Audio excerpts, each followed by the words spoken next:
Corona virus के कारण सरकार ने 3 मई तक लॉकडाउन किया है, जिसकी वजह से लोकल कक्षाओं की वार्षिक परीक्षा रद्द कर उनको क्रमोन्नत किया गया है।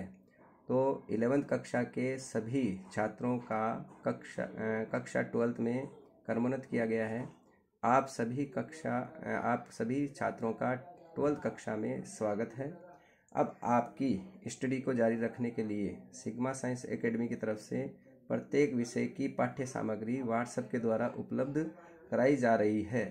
छात्रों से निवेदन है, जो भी टीचर के द्वारा आपको व्हाट्सएप के जरिए पढ़ाया जा रहा है उसको अपनी कॉपी में नोट कर लें और उसका रिवीजन करें, ताकि आपका समय बर्बाद ना हो। हम अभी गणित विषय के पाठ्यक्रम या सिलेबस के बारे में अध्ययन करेंगे, जो आपके सामने है और यहाँ पर जो दिया गया है। गणित विषय लिखित परीक्षा 80 मार्क्स, समय 3.25 घंटे, सत्रांक इसमें 20 नंबर के होंगे, कुल पूर्णांक है टोटल 100 नंबर के। और पाठ्यक्रम इस प्रकार है, पाठ्यक्रम को 6 इकाइयों में बांटा गया है, जिसमें पहली इकाई का नाम है फलन, जो 7 अंकों का है और इसमें चैप्टर संख्या 1 और 2 है। दूसरी इकाई है बीजगणित, जो 10 अंक की है और इसमें चैप्टर संख्या है 3, 4 और 5, यानी 3 चैप्टर हैं इसमें। तीसरी इकाई है कलन, जिसमें अवकलन तथा समाकलन और उनके अनुप्रयोग, और ये 38 नंबर की है और इसमें 6 चैप्टर हैं, 6, 7, 8, 9, 10, 11 तथा 12। ये कुल 6 चैप्टर हैं जो 38 नंबर के हैं। चौथी इकाई है सदिश तथा त्रिविम सदिश, जो 14 अंक की है तथा इसमें चैप्टर संख्या 13 और 14 है। रैखिक प्रोग्रामिंग 5वीं इकाई है, जो 4 अंक की है और इसमें चैप्टर नंबर संख्या है आपके 15। छठा है आपके प्रायिकता, जो 7 अंक की है और चैप्टर नंबर 16 है। इसके पश्चात आपके बोर्ड एग्ज़ाम जो पेपर आता है, उसके अनुसार जो पेपर होता है पूर्णांक 80 नंबर का होता है, समय 3.25 घंटे है। इसको पेपर को 4 खंडों में विभाजित किया गया है, जिसमें खंड ए प्रश्नों की जो संख्या है उसमें 10 होगी। 1 से लेकर 10 क्रमांक होंगे प्रश्न, और प्रत्येक 1-1 अंक का होगा। कुल अंक हो जाएंगे इसके 10। खंड ब में कुल 5 प्रश्न होंगे, अर्थात 11 से लेकर और 15 तक प्रश्न संख्या होगी और प्रत्येक 2 अंक का होगा और कुल अंक इसमें होंगे 10। तीसरा खंड इसमें स होगा और प्रश्नों की संख्या इसमें 10 है, अर्थात 16 से लेकर 25 प्रश्न संख्या होगी और प्रत्येक अंक इसमें 3 अंक का है, अर्थात कुल इसमें अंक हो गए 30।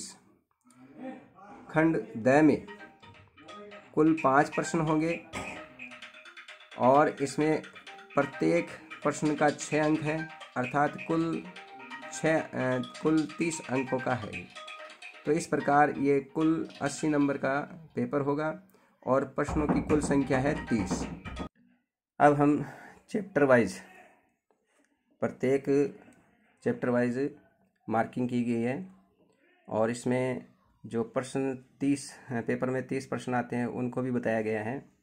पहला चैप्टर है आपका संयुक्त फलन, जो 3 अंक का है और एक प्रश्न 1 अंक आएगा और दूसरा प्रश्न 2 अंक आएगा, जिसमें पहला प्रश्न पेपर में पहला ही प्रश्न होगा 1 अंक का और 11वां प्रश्न 2 अंक का होगा।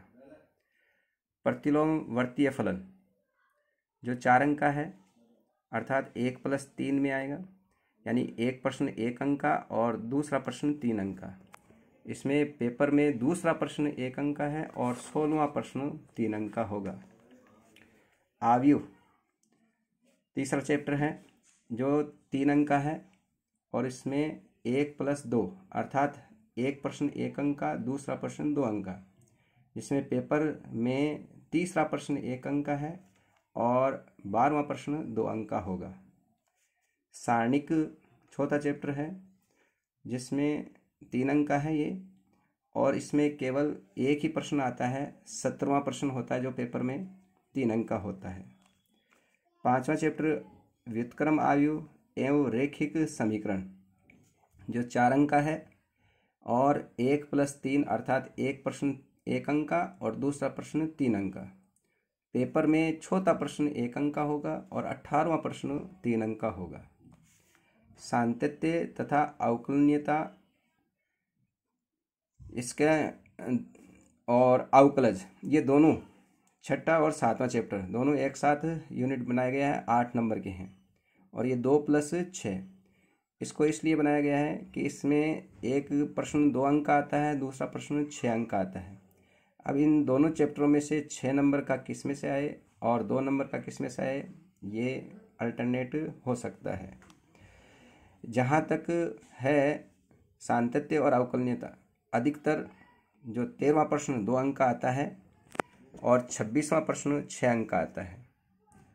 13वां प्रश्न 6ठे चैप्टर से भी हो सकता है और 7वें चैप्टर से भी हो सकता है, और 26वां प्रश्न भी 6ठे चैप्टर से या 7वें चैप्टर से हो सकता है, इसलिए इनको कंबाइंड किया गया है। 8वां चैप्टर अवकलज के अनुप्रयोग, ये 6 अंक का है और 3 + 3 यानी 2 प्रश्न आते हैं 3-3 नंबर के, और 19वां और 20वां प्रश्न होता है इसमें पेपर में।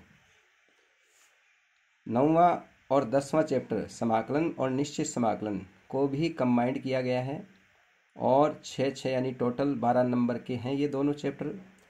इसमें एक प्रश्न 1 अंक का, दूसरा प्रश्न 2 अंक का, तीसरा प्रश्न 3 अंक का और चौथा प्रश्न 6 अंक का।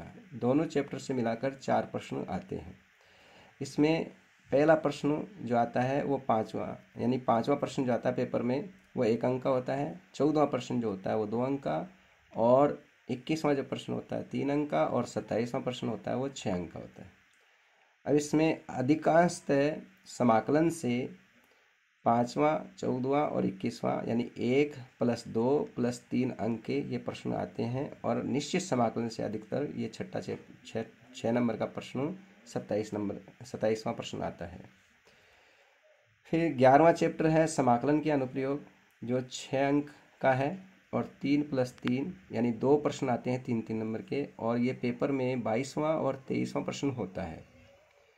अवकलन समीकरण 12वां चैप्टर है जो 6 अंक का है, और इसमें केवल एक ही प्रश्न आता है, और ये 28वां प्रश्न होता है पेपर में, 6 अंक का होता है।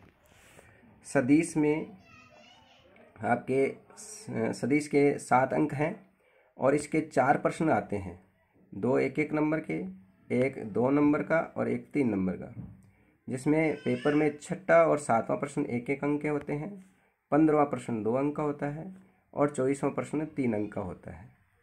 फिर आता है आपके त्रिविम सदिश, इसमें 7 अंक होते हैं, जिसमें एक प्रश्न 1 अंक का और दूसरा प्रश्न 6 अंक का होता है। 8वां प्रश्न 1 अंक का होता है पेपर में, और 29वां प्रश्न 6 अंक का होता है। 15वां चैप्टर जो है रैखिक प्रोग्रामिंग, और ये 4 अंकों का है, और इसमें 2 प्रश्न आता है, एक 1 अंक का और एक 3 अंक का। 9वां प्रश्न जो होता है वो 1 अंक का होता है पेपर में, और 25वां प्रश्न जो होता है वो 3 अंक का होता है।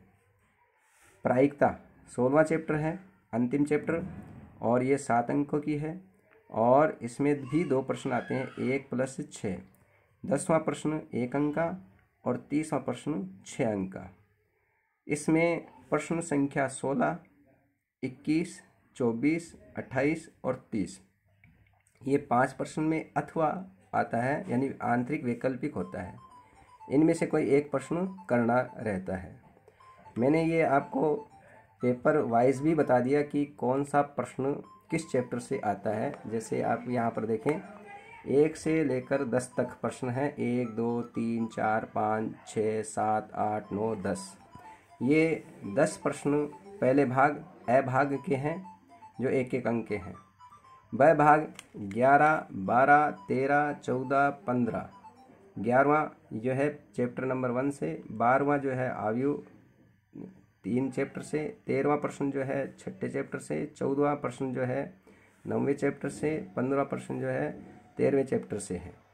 तो 11, 15 ये ब भाग है पेपर का, और ये स भाग 16, 17, 18, 19, 20, 21, 22, 23, 24, 25 ये स भाग है पेपर का, जो कि आपके सामने दिए गए हैं। ये कौन से चैप्टर से है, ये कौन से चैप्टर से हैं ये।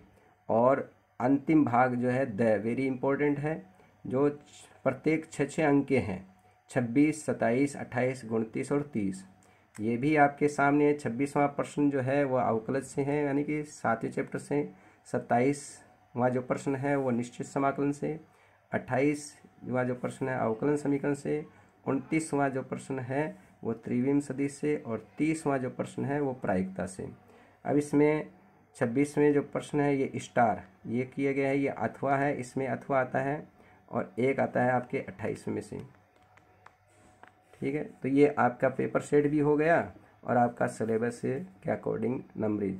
इसको ध्यान में रखते हुए आप स्टडी कर सकते हैं कि आपको ये भी पता रहेगा कि ये प्रश्न जो है वो कौन से चैप्टर से आता है।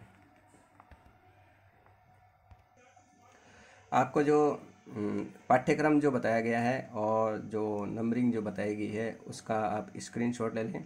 एक तो जो आपके जो सामने है इसका स्क्रीनशॉट ले लें, और आपके चैप्टर वाइज जो 1 से 16 चैप्टर हैं इसका भी आप स्क्रीनशॉट ले लें। आपको वैसे आपको PDF फाइल द्वारा भी इसका उपलब्ध करवा दिया जाएगा। इसको अति यानी आप दिमाग में रखें इसको।